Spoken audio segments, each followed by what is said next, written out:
auditeurs.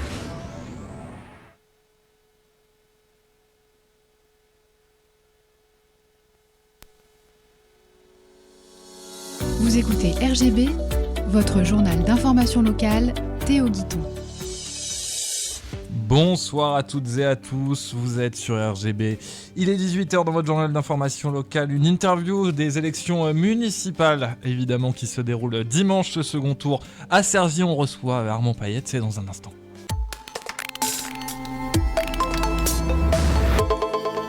Bonsoir Armand Payette. Bonsoir. Vous êtes le candidat de l'Union de la droite et du centre à Cergy avec votre liste Cergy Unie. Vous avez été crédité au premier tour de 33,10% dimanche dernier à 500 voix, soit à peu près 3,5% d'écart avec le maire sortant Jean-Paul Jandon. Est-ce que vous êtes satisfait de ce résultat ? Oui, c'est un très bon score. On est très content de la campagne qu'on a menée d'abord et puis du résultat qu'on a obtenu pour ce premier tour. C'est un très bon score puisque en 2020, dans les mêmes conditions, on rassemblait 30% des électeurs au premier tour. Nous sommes donc en progression, tandis que le maire de Cergy, lui, a un score qui stagne. Jamais l'écart de voix entre le premier et le deuxième n'a été aussi faible. Et donc, à nous maintenant de faire le travail qu'il faut pour convaincre les abstentionnistes de voter pour notre liste au deuxième tour, sachant qu'entre le premier et le deuxième tour en 2020, nous avions gagné 11 points. Eh bien, je crois que nous continuerons de rassembler des électeurs pour notre candidature dimanche prochain. 3 listes aujourd'hui candidates. Comment vous analysez un peu ce rapport de force à l'issue du premier tour, sachant qu'aussi la question qui se pose, c'est vous n'avez pas de réserve de voix, du moins pas venant des candidats. Comment ça se passe à votre avis ? Je pense que le premier enseignement de ce premier tour, c'est le désaveu exprimé par les électeurs cergysois à l'égard du maire sortant. Il ne totalise que 37% des suffrages, ce qui signifie qu'il y a 63% des Cergysois qui ont préféré choisir des listes d'alternance, considérant que le bilan qui était porté par le maire de Cergy et le projet qu'il est proposé aux Cergysois n'était pas satisfaisant. Donc, premier enseignement, c'est le désaveu du maire de Cergy. Ça, c'est la première chose. La deuxième chose, c'est qu'il y a donc énormément de Cergysois qui ont envie que les choses changent dans notre ville. La troisième information qu'on peut retenir, c'est l'abstention qui est considérable. 58% des Cergysois ne sont pas allés voter, ce qui est un score évidemment moindre qu'en 2020, mais pour les circonstances qu'on sait. En revanche, ce qui est certain, c'est qu'on peut aller chercher des électeurs supplémentaires pour pouvoir indiquer que le changement est désormais possible. Et c'est ça qu'il faut retenir finalement de ce scrutin, je l'ai dit. Nous, en 2020, on a eu une forte progression entre le premier et le deuxième tour. Ça a été le cas également en 2014, ça a été le cas en 2008. On sait qu'il y a des électeurs qui sont sensibles à notre capacité à porter le changement et qui choisiront notre candidature dimanche prochain. Il n'y a pas 50 options. C'est soit on continue avec le maire de Cergy, soit on change. Et pour changer, c'est le seul bulletin qui fonctionne, c'est le nôtre, la liste Cergy Unie. Qu'est-ce que vous retenez de ces mois de campagne ? Est-ce que c'était une campagne loyale, agressive ? La campagne de Cergy, c'est une campagne qui s'est faite sur les réseaux sociaux, mais qui s'est aussi faite dans la rue. Qu'est-ce que vous retenez ? Moi, ce que je retiens, c'est l'enthousiasme des habitants qu'on a rencontrés.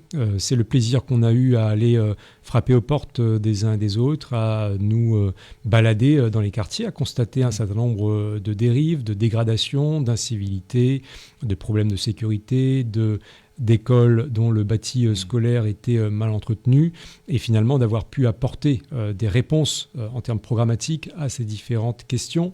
Ce que je retiens, c'est toute l'énergie qui nous a été transmise par les électeurs de la ville, par les Cergysois, considérant qu'il est temps qu'une alternative s'installe dans la ville. Ce que je retiens, c'est tout le dynamisme du tissu associatif, sportif, culturel du territoire qui nous ont exprimé au cours des derniers mois leur volonté que nous portions un nouveau message et que nous écrivions une nouvelle page pour Cergy, parce qu'ils attendent que Cergy retrouve le dynamisme qui a été le sien par le passé. Vous avez continué, j'imagine, à tracter, à aller faire du porte-à-porte cette semaine, notamment pour aller chercher ces fameux abstentionnistes. Qu'est-ce que vous leur dites pour les convaincre ? Alors, d'aller voter, déjà c'est bien, et d'aller voter pour vous, d'autant plus. Alors nous, on a commencé dès lundi matin. Dès lundi matin, à 6h30, nous étions à la gare pour indiquer aux Cergysois que, même quand la nuit est courte, nous sommes présents devant eux, pour aller les convaincre, pour aller les rencontrer, pour leur parler. Et ce que nous leur disons depuis lundi, c'est que cette fois-ci, plus que jamais, le changement est possible. Le changement est possible parce qu'ils l'ont indiqué au premier tour. L'écart entre le sortant et nous-mêmes est très serré. Le deuxième tour et la victoire au deuxième tour sont à notre portée. Évidemment, nous avons aussi rencontré beaucoup d'électeurs qui ne sont pas allés voter dimanche dernier et qui ont bien l'intention de le faire ce dimanche. On compte sur eux, on compte sur l'ensemble des Cergysois pour exprimer un message très clair le dimanche 22 en faveur du changement. Vous êtes confiant ? À votre avis, vous êtes confiant sur la suite ? Oui. Plutôt. Nous, on est confiants parce qu'on a organisé les conditions pour que les Cergysois comprennent quel est notre message, quel est le projet qu'on veut porter, quelle est l'alternative qu'on veut réaliser sur la ville, quel est l'enthousiasme qui est le nôtre pour porter ces projets. Et nous avons fait la démonstration de notre engagement et de la volonté qui était la nôtre. Nous sommes confiants parce que les réserves de voix sont nombreuses, en particulier chez les abstentionnistes. Nous sommes confiants parce que nous avons fait la démonstration par le passé que nous étions en mesure d'obtenir des points supplémentaires au deuxième tour par rapport au premier. Nous sommes confiants parce que les électeurs nous le disent tous les jours depuis lundi matin. Leur souhait d'alternance est très important et ils feront le vote qu'il faut dimanche prochain pour que les choses changent à Cergy. Juste un mot sur le premier tour des élections aussi qui sont terminées dans à peu près toute l'agglomération. Il reste court dimanche où il y a une incertitude. Qu'est-ce qui vous ont appris ces résultats du premier tour ? Ce qui m'ont appris, c'est que d'abord, quand les électeurs se mobilisent, on a des taux de participation qui sont plus importants et qui donc donnent une légitimité aux équipes élues. Et je crois que le pari qui est le nôtre à Cergy demain, c'est d'avoir un taux de participation qui soit satisfaisant pour qu'il y ait de la légitimité pour l'équipe qui sera aux affaires demain, c'est-à-dire notre équipe. Ça, c'est la première chose. La deuxième, c'est qu'effectivement, il y a un certain nombre de maires qui ont été réélus, qui est certainement le signe que les électeurs leur font confiance. Et dans des villes de gauche, des maires de gauche sont largement réélus.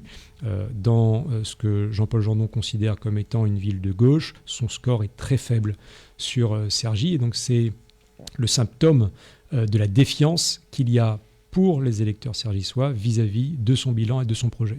Est-ce que c'est pas aussi la faute à deux listes de gauche qui se sont séparées et qui sont a priori irréconciliables ? Ça vous aide aussi ? Alors, ce qui est de sa responsabilité, c'est les politiques publiques qu'il a conduites et le bilan qu'il doit assumer et le projet qu'il porte. Si celui-ci avait été satisfaisant, les électeurs qui sont ceux de son camp politique auraient probablement choisi de le plébisciter ce dimanche, ce qui n'a pas été le cas. Donc, il est donc responsable de ce résultat et il est comptable de son bilan. Alors, je voudrais qu'on vienne un petit peu sur des éléments de programme. Si aujourd'hui, il y avait quelques mesures importantes que vous voulez défendre avant ce deuxième tour qui est dans quelques jours, ce seraient lesquelles ? Nous, on a fait un programme qui est structuré et concentré autour de 80 propositions, ni plus ni moins. Quand je vois d'autres candidats, en particulier le candidat sortant, formuler 185 propositions qui ne sont ni réalistes ni financées, je crois qu'il y a de quoi s'alerter. Il a déjà, en 2020, promis de nombreuses choses qu'il n'a pas tenues. Donc nous, on a choisi de concentrer notre programme sur 80 mesures. Ça, c'est le premier point. Ces 80 mesures, nous les assumerons et nous les porterons sans augmenter le taux de la taxe foncière. C'est important de le redire. Et parmi ces 80 mesures, il y a 4 piliers autour desquels on a organisé notre projet. D'abord sur la sécurité. On constate dans la ville une dégradation en termes d'insécurité autour des gares, dans les parcs, dans la zone Francis Combes, sur la place des Touleuses, une insécurité qui est insupportable pour de nombreux habitants de Cergy et de la ville. Ce que nous souhaitons faire, c'est doubler les effectifs de la police municipale. À Cergy, on a seulement 6 policiers municipaux pour 10 000 habitants. On devrait être autour de 70 policiers municipaux pour pouvoir avoir une couverture suffisamment importante sur le territoire, avoir les effectifs présents dans les gares, avoir les effectifs présents plus tard la nuit et en nombre plus important pour occuper l'espace public. Cette mesure, elle est indispensable. Deuxième pilier de notre programme, c'est l'éducation. L'éducation, c'est la priorité des 6 prochaines années. Nous, on considère que le bâti scolaire a été laissé à l'abandon à la ville. Il y a donc 3 groupes scolaires que nous allons réhabiliter, dont les travaux commenceront dès l'année 2026. C'est les plans, c'est le Gros Caillou, c'est le chemin du Puy. Et au-delà du bâti scolaire, il y a le travail sur le contenu, c'est-à-dire que nous voulons mettre dans les écoles des enveloppes dédiées aux actions éducatives, aux projets pédagogiques qui seront portés par la communauté éducative, mais qui seront financés par la ville. Pour faire quoi ? Pour faire de la culture, pour faire du théâtre, pour faire du sport, pour faire de la science, pour faire de la prévention contre un certain nombre de risques, pour lutter contre le harcèlement, pour améliorer les conditions d'enseignement, pour améliorer la confiance à l'école et pour faire en sorte que les jeunes filles s'intéressent davantage aux métiers scientifiques. Beaucoup de choses qu'on propose en matière d'éducation, mais je ne peux pas les développer ici. Évidemment, on est... Troisième point et pilier de notre campagne, c'est de dire qu'en matière de soins, la ville de Cergy est très en retard. Quand j'entends la majorité municipale dire que Cergy, c'est pas pire qu'ailleurs et c'est difficile partout, je suis en désaccord avec ce constat. À Cergy, il y a un médecin généraliste pour 2700 habitants, quand en France, en moyenne, on en a un pour 700 habitants. Cergy fait 4 fois pire que la moyenne nationale. Nous devons donc faire mieux. Il y a beaucoup de médecins qui nous ont indiqué avoir été mal considérés par l'équipe municipale actuelle et qui sont partis de Cergy pour s'installer ailleurs dans l'agglomération. Nous voulons faire en sorte que les médecins généralistes restent sur la ville, que les médecins spécialistes restent sur Cergy et que nous attirions de nouveaux médecins sur le territoire. Et puis le quatrième pilier de notre campagne, c'est de dire stop au béton. Ça suffit. On a construit beaucoup trop de logements, beaucoup trop d'immeubles, empilés les uns à côté des autres, au détriment des espaces verts. Nous sommes résolument opposés au projet de construction de 1500 logements dans le parc Saint-Christophe, là où il y avait auparavant SPI. Nous luttons pied à pied contre ce projet. Nous avons voté, nous avons exprimé en conseil communautaire, en conseil municipal, notre désaccord avec ce projet. Si nous sommes favorables à ce que le foncier soit acquis par la ville et par l'agglomération, nous sommes défavorables à l'idée qu'on y construise 1500 logements. Nous l'avons exprimé. Nous allons accompagner les copropriétés pour faire de la végétalisation, pour faire la récupération des eaux de pluie, pour travailler sur les panneaux solaires. Mais dans le parc Saint-Christophe, non aux 1500 logements. En revanche, nous y ferons un parc urbain, ce qui sera un témoignage exceptionnel pour rendre au public cette portion du territoire et donner une vue sur la base de loisirs, la boucle de l'Oise et la Défense. Je crois que ce sera un point de vue particulièrement apprécié des Cergysois et des Cergy-Pontins demain. Je voudrais qu'on reparle quand même de sécurité. Il y a aussi un sujet qui revient, qui est une petite musique qui revient en ce moment, c'est l'intercommunalité dans la question de la sécurité, notamment de la police municipale, à l'image de ce qui s'est fait dans le Val-Parisis, qui a été une expérimentation à la base. Vous êtes pour mutualiser les moyens ? Moi, je suis favorable à ce qu'on aille plus loin, effectivement, sur ces questions. De façon générale, moi, je suis un chantre de la mutualisation avec les 12 autres communes de l'agglomération, quand évidemment tout le monde est d'accord sur les moyens, les modalités et les fins.